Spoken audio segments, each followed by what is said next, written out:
चलिए आज बात करते हैं माइग्रेन की। एक ऐसी उलझन भरी दुनिया जो किसी भूल भुलैया से कम नहीं लगती। पर घबराइए मत, ये एक ऐसी पहेली है जिसे सुलझाया जा सकता है और इसे मैनेज करना, हाँ, बिल्कुल मुमकिन है।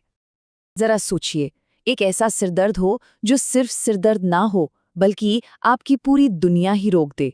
क्या हो अगर वो आपको बिस्तर से उठने तक ना दे? कैसा महसूस होगा? और ये कोई कोरी कल्पना नहीं है, ये डरावनी कहानी नहीं है।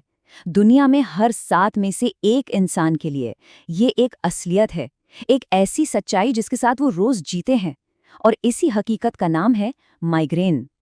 तो ठीक है, चलिए इस मामले की तह तक चलते हैं। सबसे पहली और सबसे जरूरी बात जो समझने वाली है वो ये है कि माइग्रेन सिर्फ एक बहुत तेज सिरदर्द नहीं है। ऐसा कहना तो वैसा ही होगा जैसे किसी तूफान को बस हल्की सी बारिश कह देना। नहीं, ये उससे कहीं कहीं ज्यादा बड़ी चीज है। यहाँ स्क्रीन पर देखिए, फर्क बिल्कुल साफ है। एक तरफ है आम सिर दर्द, थोड़ा दर्द होता है, थोड़ा दबाव महसूस होता है और कुछ घंटों में चलो ठीक हो जाता है। लेकिन दूसरी तरफ वो है माइग्रेन। ये एक ऐसा दुश्मन है जो तेज भड़कते हुए दर्द के साथ हमला करता है। और ये अकेला नहीं आता, अपने साथ लाता है जी मिचलाना, उल्टी और ऐसी हालत की ना तेज रोशनी बर्दाश्त होती है ना कोई आवाज। ये कई कई दिनों तक किसी को अपना बंधक बना सकता है। अब इस नंबर को देखिए जरा, 15.3%।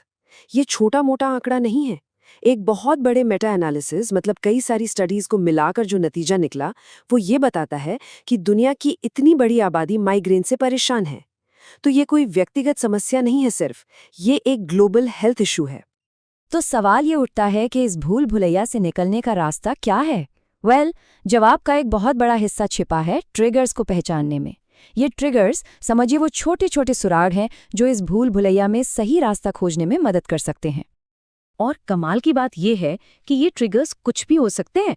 किसी के लिए ऑफिस का स्ट्रेस, तो किसी के लिए सिर्फ एक चॉकलेट का टुकड़ा, नींद पूरी ना होना, बहुत तेज रोशनी या शोर, यहाँ तक कि मौसम में बदलाव भी माइग्रेन अटैक को दावत दे सकता है। तो फिर कोई अपने इन दुश्मनों यानी ट्रिगर्स को पहचानेगा कैसे? इसका सबसे कारगर हथियार है एक हेडेक डायरी। इसे अपनी पर्सनल जासूसी नोटबुक समझिए। कोई क्या खा रहा है, कब सो रहा है, कैसा महसूस कर रहा है। जब सब कुछ नोट किया जाता है तो धीरे धीरे पैटर्न खुद ब खुद सामने आने लगते हैं। ठीक है, तो अब तक हमने समस्या को समझ लिया, सुराग भी देख लिए, तो अब बारी आती है समाधान की। चलिए अब इलाज की दुनिया में चलते हैं। एक ऐसी दुनिया जहां मॉडर्न साइंस और हजारों साल पुराना ज्ञान दोनों ही हमें रास्ता दिखाने के लिए तैयार हैं। अब आगे बढ़ने से पहले एक शब्द को समझना जरूरी है, मेटा एनालिसिस। सुनने में भारी लगता है पर है बड़ा सिंपल। इसे ऐसे समझिए कि ये एक मास्टर इन्वेस्टिगेशन है जहां कई अलग अलग छोटी छोटी स्टडीज के नतीजों को एक साथ जोड़कर एक बड़ा और ज्यादा भरोसेमंद निष्कर्ष निकाला जाता है।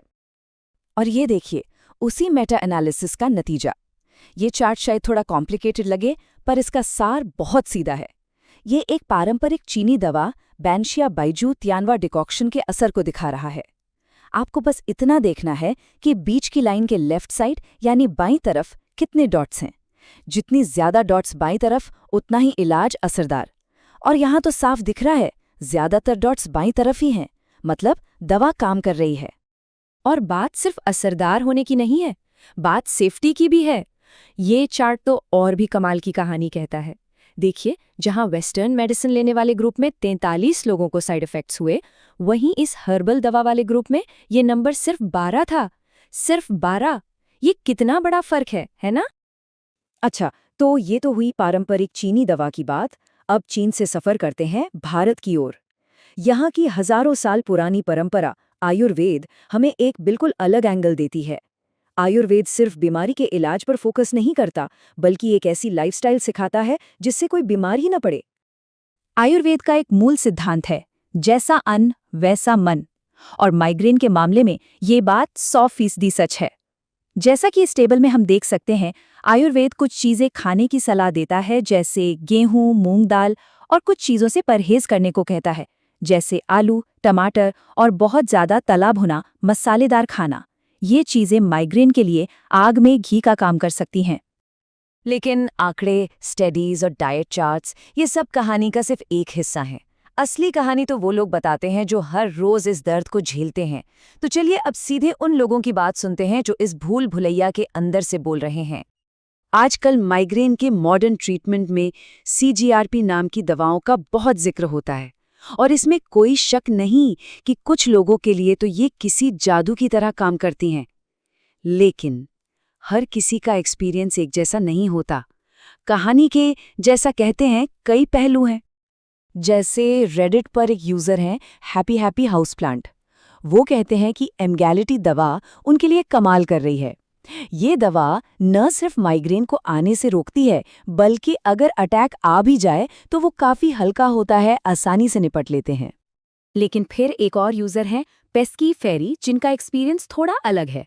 वो कहते हैं कि मेरे लिए ये दवा दर्द तो ब्लॉक कर देती है, पर माइग्रेन के जो बाकी लक्षण हैं वो फिर भी महसूस होते हैं।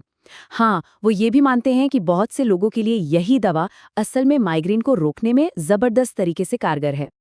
और फिर एक और भी कॉम्प्लेक्स एक्सपीरियंस है इनफॉर्मल एलिवेटर 41 का।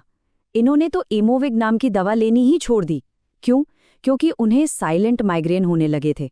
मतलब दर्द तो गायब हो गया, पर माइग्रेन की बाकी सारी न्यूरोलॉजिकल दिक्कतें वैसी की वैसी थीं। उनका कहना था कि मैं तो दर्द को एक वार्निंग साइन की तरह लेता था, और जब वो वार्निंग ही बंद हो गई तो मुझे और ज्यादा खतरा महसूस होने लगा। तो ये सब अलग अलग अनुभव, अलग अलग रास्ते, इनसे हमें क्या समझ आता है? चलिए इन सारे धागों को एक साथ जोड़कर एक बड़ी तस्वीर देखते हैं। देखिए, सबसे बड़ी और ज़रूरी बात जो समझनी है वो ये है कि माइग्रेन की इस भूल भुलैया से निकलने का कोई एक सिंगल बना बनाया नक्शा नहीं है। ये एक बेहद पर्सनल जर्नी है। जो तरीका एक इंसान के लिए काम कर गया, ज़रूरी नहीं कि वो दूसरे के लिए भी काम करेगा ही करेगा। तो फिर अपना रास्ता कैसे खोजा जाए? कुछ कदम हैं जो उठाए जा सकते हैं। अपनी ट्रिगर डायरी, वो जो जासूसी वाली नोटबुक है, उसे पूरी ईमानदारी से मेंटेन करें। अपने डॉक्टर से हर मुमकिन ऑप्शन के बारे में खुलकर बात करें। अपनी नींद को सबसे ज्यादा अहमियत दें, उसका एक रूटीन बनाएं। स्ट्रेस को मैनेज करने के तरीके खोजें। और सबसे सबसे जरूरी बात, अपने शरीर की सुनें। वो आपको बता रहा होता है कि क्या सही है और क्या गलत। तो आज हम एक बहुत ही दिलचस्प मोड़ पर खड़े हैं, जहां हजारों साल पुरानी समझ और आज की मॉडर्न साइंस एक दूसरे से हाथ मिला रही हैं। और ये हमें एक बहुत बड़े सवाल के साथ छोड़ जाता है कि माइग्रेन से राहत का आने वाला कल, इसका फ्यूचर कैसा दिखेगा? शायद इसका जवाब इन दोनों दुनियाओं के मिलने में ही छिपा है।